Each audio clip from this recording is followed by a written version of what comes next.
Okay. All right. Hi. And then you're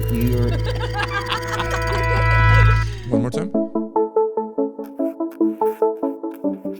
you're listening to Keyboard and Quill. From StarTree, creators of the Real-Time Analytics Summit. And podcast. I'm Tim Berglund. I'm Rachel Pedreschi. This is Keyboard and Quill. One of my shower thoughts the other day was, why do all stores have a loyalty program? Like, even the little yogurt corner shop, I still can sign up for a loyalty program. Yeah. I mean, it's down the street from me. I'm about as loyal as they get. Do you think it's because they just want our loyalty? I mean, they want you to come back and do business again, I suppose. I don't know. I think there might be more here.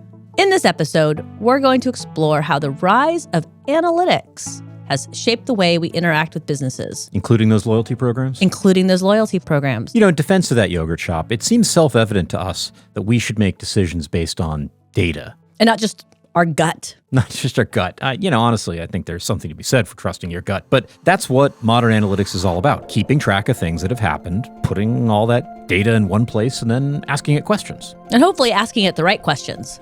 That's the hard part. And maybe you make graphs or interesting visualizations and charts. You use all that stuff to make decisions. Right. But it requires you to describe the world in numbers.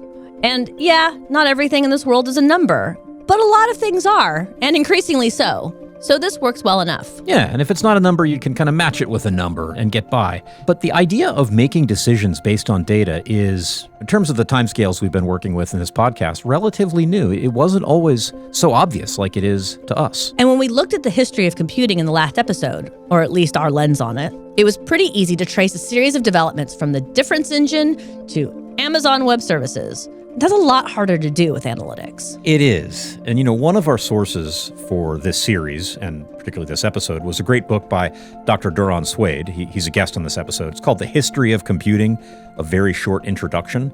It's part of a big series of books that are very short introductions to diverse topics. It's kind of cool.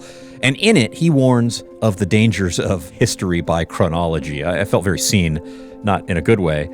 And he talks about, in his view, how the real task of the historian is to untangle threads that contribute to a thing like computing or analytics. And I guess this emphasizes, Rachel, that we're not historians here. No, we are not historians. Yeah. And let's listen to him in his view of how this history comes together. This is Dr. Doron Swade. If you look at analytics now, where history is useful and valuable in this instance is by going back, you can actually identify the contributory threads which were all separate to begin with, that converge to allow this to be possible. For analytics, you need to harvest data. To harvest data, you need storage. To communicate the stuff, you need communication technologies. You need massive information management systems. We're still going to be walking more or less through a chronology here. It's kind of what we do. It is. But I like those threads. And I guess I just want to clue the listener in to be looking for those threads. We're going to be talking about data storage, information management, communication, computation, and I think I would add to that the idea of analytics itself, like that as a concept that seems obvious to us, but wasn't always. And I think we should start with that one. Why don't we start by defining those threads? What do you mean by data storage? I mean, things in the world happen and you need to put them somewhere where you can remember them and come back to them later and get them. So we're thinking maybe like a hard drive or an Excel spreadsheet, some type of database. Those are relatable. You can store files on your computer. We talked in the last episode about cloud computing and the great giant hard disk in the cloud. That's data storage. Okay, so then what's information management? That's, I think, smart ways of accessing that data. If you have a filing cabinet and you have one way of accessing data, the stuff you put on tabs, you can kind of rifle through those tabs. But what if you had 5 or 6 different kinds of tabs you wanted? You can't do that in a filing cabinet. You have to be able to do that with data. You have to have intelligent ways of managing it and accessing it. So like the Dewey Decimal System or like indexes in a book? Yes. And then what is computation? In this sense, that applies to quantitative data, numbers that you measure, and doing things like adding them up, computing an average, maybe more sophisticated mathematical analyses on them, but it's just doing math on those numbers that you measure. See, and I get this great vision of the matrix screen with all the green numbers kind of running down. Yes. Computation's all around us, but right? You could also think of a pocket calculator. My fingers. Yeah. But to kick this off, Jeff, we've got to warm up the time machine. Woohoo! Yeah. My favorite part. We're going to go to Brussels, Belgium in the early 1800s.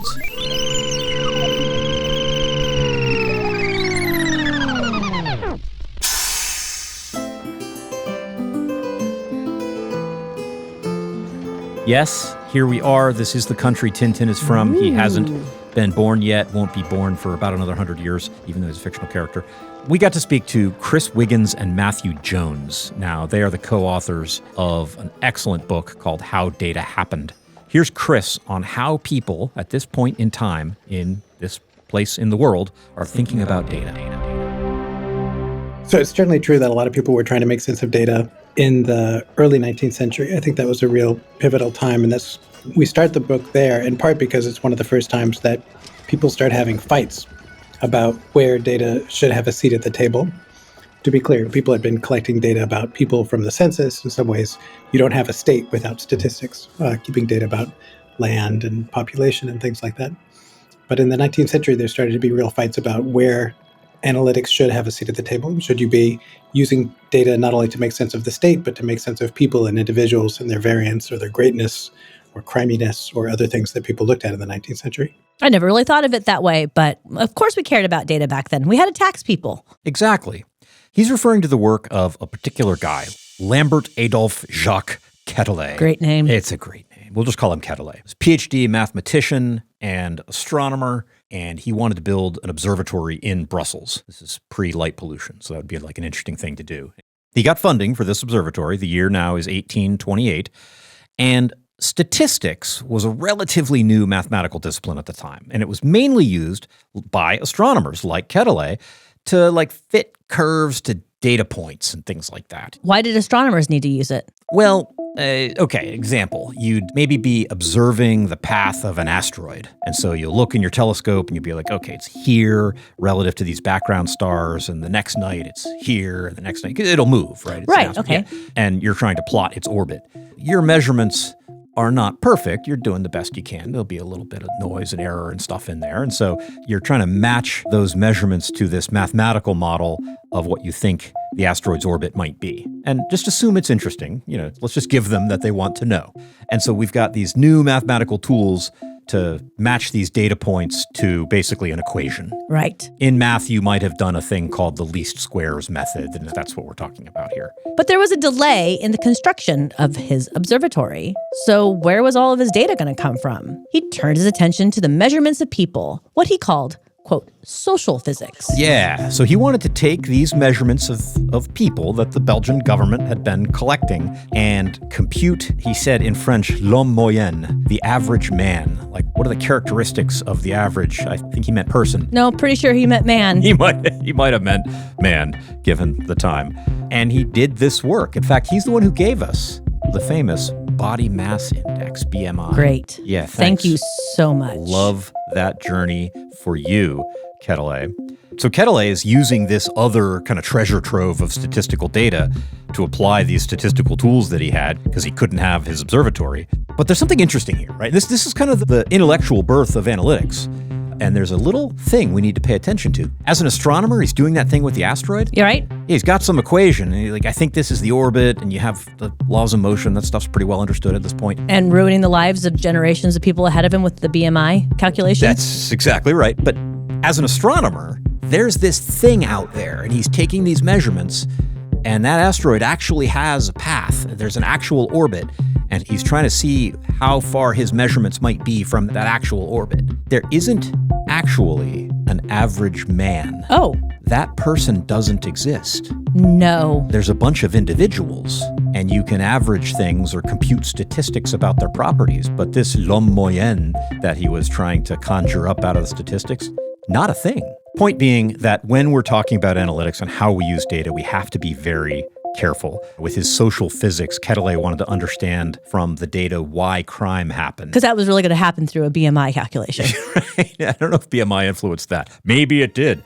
But the people who follow in his tradition, and to some degree, this is just the spirit of the age in the 19th century and early 20th century, as we'll see, they become a rogues gallery of eugenicists. Oh, great. Yeah, so there's a part of this history that goes in an ugly direction and eventually stops. That's good. Yeah. Good to know that my career of choice has its roots in such a terrible place. Happily, there are lots of ways to pick this tradition up, divorce it from those ugly and dark things, which we're going to mention a couple more times, and take in, I think, a very positive direction. Well, to take it in a more positive direction, how about this? When you hear the name Florence Nightingale, what do you think? I think the typical answer is something like, the first nurse or the hero of all nurses. You think nurse. Well, yes, she was a nurse, but she also did so much more to revolutionize the practice of nursing. But she did it using data. Here's Professor Matthew Jones with more on Nightingale.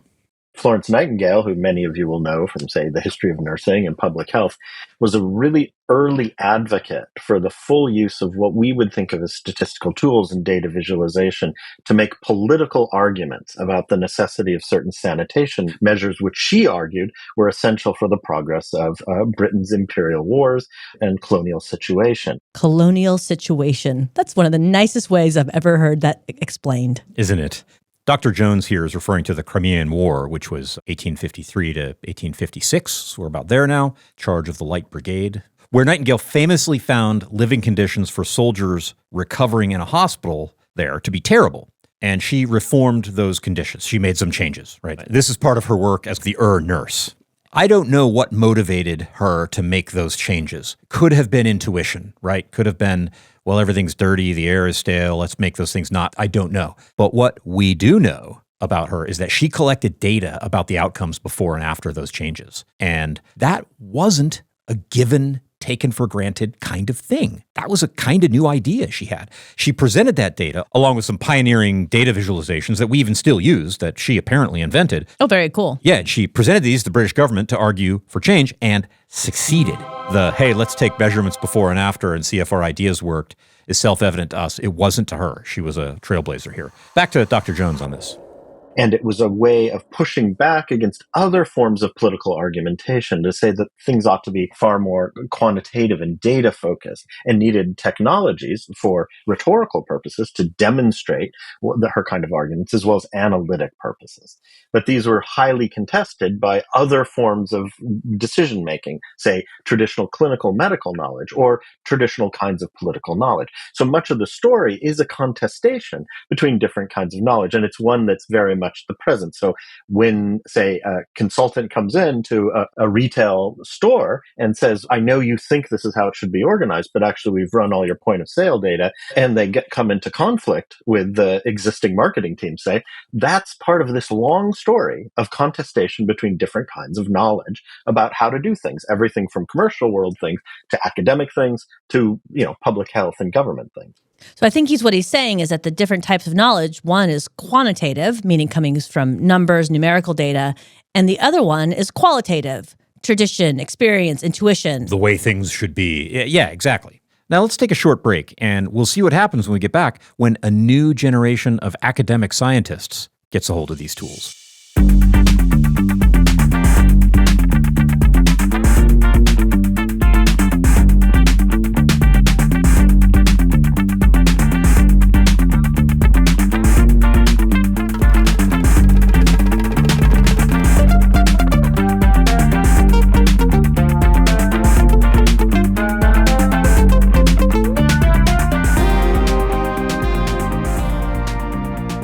I'm Tim Berglund. I'm Rachel Pedreschi. This is Keyboard and Quill. We're going to keep going with the complex character of Ronald Fisher. Before the break, Rachel, you were talking about tradition, experience, intuition, accepted practice. Right, qualitative types of data. Relative to quantitative reasoning. It's hardly obvious that those things, tradition and so forth, are wrong. They're bad, don't use them. I don't think we mean that. But what Nightingale was doing was trying to get a seat at the table for an empirical approach, an approach that looks something like what we moderns call analytics. But how do you really draw conclusions from data? This is a large part of what scientists do. Now, very little science actually happens in business, as you'll see. Let's adjust the date on the time machine a little bit and go to 1935 in London.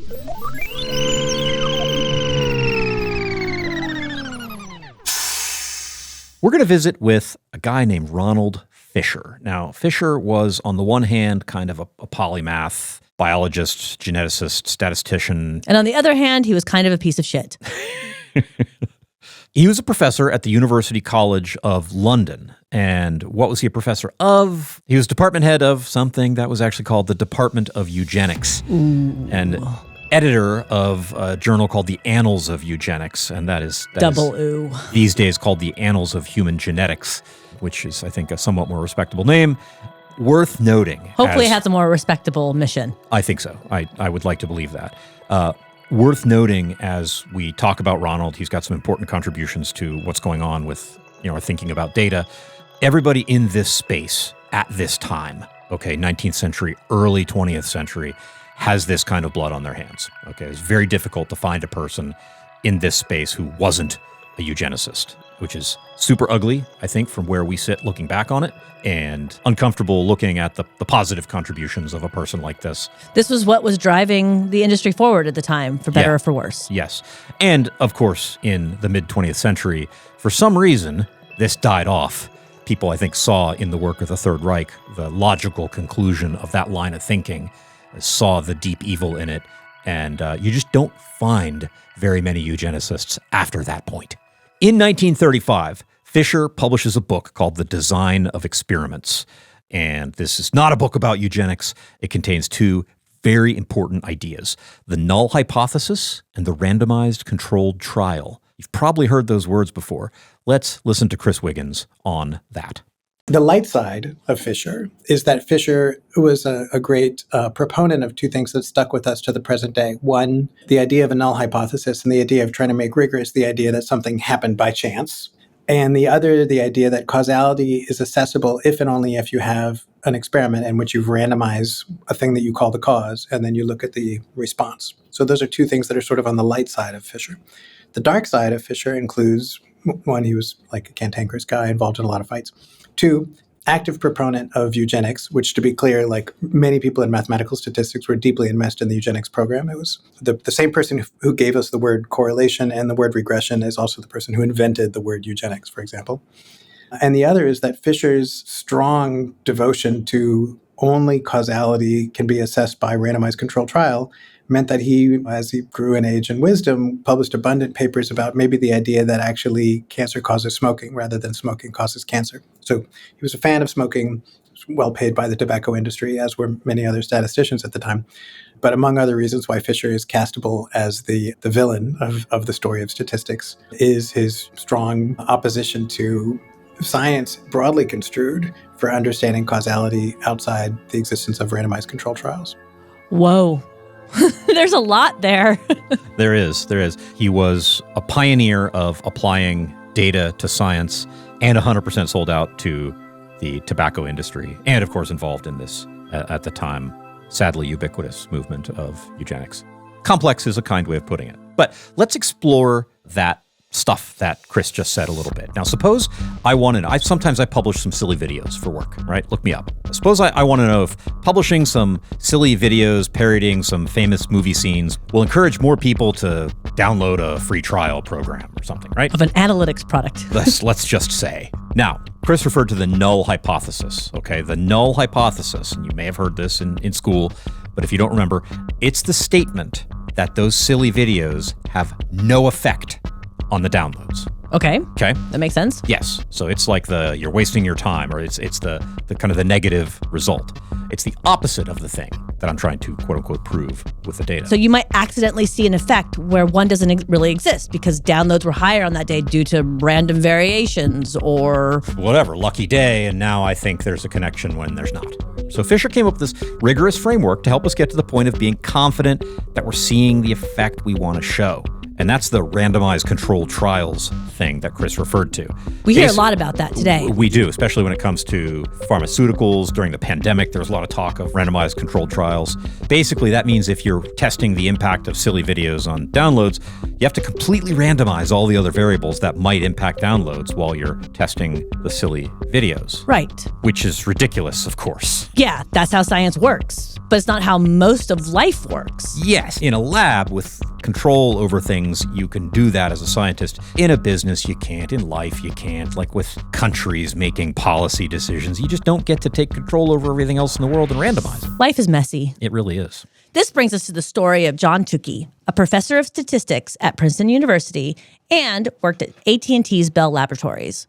He had his feet both in the academy and the practical world of telecom, working alongside giants like Claude Shannon and Harry Nyquist. Big names there if you follow Bell Labs in the 40s. Tukey's the guy who coined the term bit, 1947. Ooh, you mean like bit bytes, megabytes, Yeah. megabits. The 8-bit video game system, 16-bit, 64, all those, that's the word. Oh, wow. Yeah. Truly rooting in the history of computing. Yes. When you think about the history of analytics, I can't help but think about the article, The Future of Data Analysis, which was this 1962 paper by John Tukey, in which he proposed a new field called data analysis, really trying to make clear to everybody in the world the kind of analysis that they were doing at Bell Labs and in the intelligence community, including making sense of data on computers and often real-time, what we would now call streaming data sets. What was the gist of that? Was it you have to have applied statistical tools and some programming ability? What was he looking at that discipline being? In part, he was reacting to the tradition which we would now call mathematical statistics, which for him was the difference between exploratory data analysis and confirmatory data analysis. So he was in some ways pushing back against the idea that making sense of data meant, for example, a Fisher idea around rejecting a null hypothesis under some model, or Jerzy Neyman's idea that the idea was to compare two different hypotheses and compare them against each other, or to look at the rate at which you could infer a parameter in the limit of large n. And he was saying, no, we have computers and we have messy data sets for which there's absolutely no clear model we should be comparing these data to. We should be using computers iteratively to explore the data set and apply whatever techniques are necessary to even start to understand the distribution from which the data were drawn. Now that starts to sound more like the analytics that we know and love. A bunch of things have happened. We've collected them. We have computing power to apply to them. Now let's start to look around. Right. Sometimes we have no idea what we're looking for, but we just want to explain. It sounds like Dr. Tukey set us on that course. Here's Matthew Jones with more. So there's this direct lineage where he's in the 50s and the 60s, he's envisioning all these ways of using paper and pencil to graph all kinds of things. He publishes on weird forms of graph paper, but he's got a sense, because he's been working in classified areas in Bell Lab, the computers are coming down the way and they're going to make this kind of iterative exploration possible. I'd say a part of the background is, of course, he's working in the period where you have the creation and then installation of really ever greater infrastructures for collecting everyday data, starting off with things like airline transactions and everything up to our current moment with sort of real-time collection, and a sort of need on the part of industry, and then especially in the military and the intelligence world, to process that data, not necessarily using the kind of strict mathematical terms that the statisticians were happy with. So there's a kind of demand side that continues unabated through the 90s into the 2000s of a desire for the statistical tools, but used in a different way that were appropriate to the kind of heterogeneity of collecting all kinds of things. More people's names are spelled wrong and their data entry errors and all of that sort of stuff. Not that you've ever had your name spelled wrong in a computer, I'm sure. Never. Yes. Me yes. personally, never. Yes, I think the both of us. And notice he's calling out there to communication technology, storage technology. He's kind of hinted at those things that Dr. Swade pointed out to us in the opening. Those things are starting to fall into place. After a short break, we'll jump back to Charles Babbage for a moment, then zoom ahead. But first, let's raise a micro round of angel investment. At the tone, please record your message. Hi, this is Brittany from Fremont, California. Keyboard and Quill is made possible by StarTree, host of the Real-Time Analytics Summit, an annual conference that brings together professionals in the data space to discuss harnessing actionable insights from real-time data. Join us to learn, teach, connect, and have an amazing time with the best community in the user-facing real-time analytics world. Register now at rtasummit.com. I'm Tim Berglund. I'm Rachel Pedreschi. This is Keyboard and Quill. We're going to keep going with a bit more on Charles Babbage and the difference engine.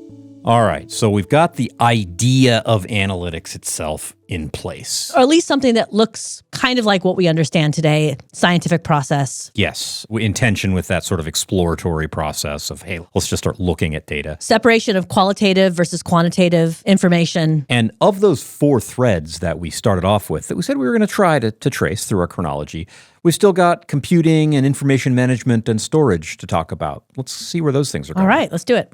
In our last episode, Rachel, you and I traced the history of automatic computing from Charles Babbage's difference engine up through tabulating machines to mainframes and into the modern world of cloud computing. We won't go through all that again, but let's listen to Dr. Swade on Babbage as a reminder. Where we locate Babbage is as the genesis figure in automation. He conceived of an automatic machine with the algorithm embodied in mechanism that could automatically calculate and tabulate tables. One ought to say that before there were automatic portable calculating machines, almost anyone who needed to do a serious calculation relied on mathematical tables, printed volumes of mathematical tables. Right. That's how it was recorded, that's how it was stored, that's how it was disseminated. And so this was critical. If you can get a machine to automatically print tables error-free, because the infallibility of mechanism and the many security devices that Babbage incorporated in this, then you had cracked the problem. Okay, Babbage didn't succeed, 100 years gap before it was resumed, all the rest of it. Point is, we can situate Babbage in the thread of automatic computation, which is indispensable and an essential ingredient of everything that came afterwards, including analytics. So, firstly, calculation, knowing the algorithms of how to find the results. Second thing is doing that without human intervention and automatically and quickly. So one thread, automatic computation. Another thread is information management. Okay, this is computation, and the early history of electronic computation was fighting for processing power. You had machines which only had a few hundred words of memory and so on. You needed processing power. And the early decades of electronic computing was how do we get processing power? How do we get it fast and how do we get enough of it? So that, if you like, is the trajectory of the automatic computation until, of course, electronics, vacuum tubes, and then firstly electromechanical devices in the form of relays, mechanical, then electromechanical, then vacuum tube computers, early electronic computers, then early discrete component, solid state transistors, then integrated circuits, small scale, medium scale, and large scale, and then absolutely explosion into billions of chips and transistors on a single chip. So that's the trajectory of automatic computation. And what about the rest of information management that he was talking about? Let's just jump back to Victorian England briefly with Dr. Swade to see how information management is shaping up. Okay, there were manual techniques just as there were manual techniques for calculation before. There were other techniques. There was hole and needle filing. George Biddle Airy, Astronomer Royal in England, in a contemporary of Babbage's, he was an obsessive filer of documents, and he wanted a system of storage and retrieval and searching. So he coded all his correspondence and all his documents by punching holes in particular positions, which was representative of the category or date, a category of information about that document. And if you line them all up and push a needle through it, you can pull out all the documents of a particular date. If you use another category, you can push it through and pull out all the information, all the documents relevant to, say, design of a calculator, whatever it was. Yeah. So the point there is that there is a manual method of retrieval, selective retrieval, which is an inherent property of all databases. So you can see that there were manual methods long before there were electronic methods. Yeah. And the whole point about it is, how do you manage large volumes of data, massive amounts of data? That's a really interesting foreshadowing to the way that modern databases work and some of the problems that we continue to struggle with today. Indeed. But we did talk a little bit about the Hollerith tabulator in the last episode. Dr. Swade reminds us all about it. Now, the turning point of all that, the date marker for information management, is the Hollerith tabulator. That's the US 1890 census. The US censuses are run every 10 years. And it turned out that in 1880, it took 8 years to process the information gathered from that census. There was a 25% increase in the population in America between 1880 and 1890. So they predicted that the 1890 census, it would take longer than the 10 years to process it. So technology, automation comes to the rescue. Hollerith's tabulators, they encode the information from each census sheet onto punched cards. And the punch cards can be read by putting them in a machine and pulling a handle down, and it'll do electrical contacts between the holes, and it will tabulate. That is to say, it will accumulate the information in any given category, right? So it reduced from 8 years to 6 years. They did 25% more, 62 million people they did in 6 years compared to 25% less than that in the 1880 census. That led up to the whole decades-long history of punch card tabulators, which really became quite sophisticated machines. Some of them could do simple math, and they were only supplanted when mainframes finally came on the scene in a commercial way in the early 50s.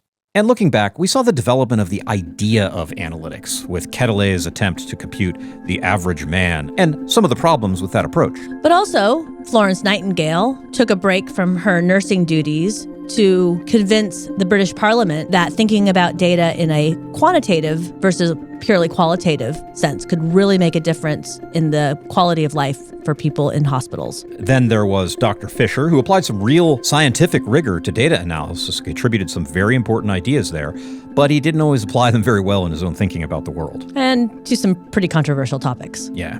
Now, John Tukey appeared as a foil to Fisher's whole approach, suggesting instead that we just explore the data and see what we could learn. And that approach pretty much wins out, as we'll see in our next episode, where we'll explore the history of analytics on digital computers. Many thanks to Dr. Doron Swade from the Royal Holloway University of London, Bill Inmon, the father of the data warehouse, Gwen Shapira, co-founder of Nile, Dr. Chris Wiggins from Columbia, and Dr. Matthew Jones from Princeton. You can find links to their work in the show notes. Also, thank you to Coastal Kites for the music you heard during our interlude. It's available on Spotify and Apple Music. Our show is produced by Peter Furia, Noelle Gallagher, and Tim Berglund. It was written by Tim Berglund and Rachel Pedreschi. It was edited by Noelle Gallagher, David Fine, and Peter Furia. And our amazing original music and sound design were created by Jeff Kite of The Voids. Keyboard and Quill is made possible by StarTree, hosts of the Real-Time Analytics Summit. Register now at rtasummit.com. You can subscribe to Keyboard and Quill for free wherever you listen to podcasts, including Apple, Spotify, and YouTube. Please leave us a comment and a rating if you have a minute. And if you're a data professional, you should check out the Real-Time Analytics podcast, which we launched in early 2023. New episodes every Monday, link in the show notes. I'm Tim Berglund. And I'm Rachel Pedreschi. See you next time.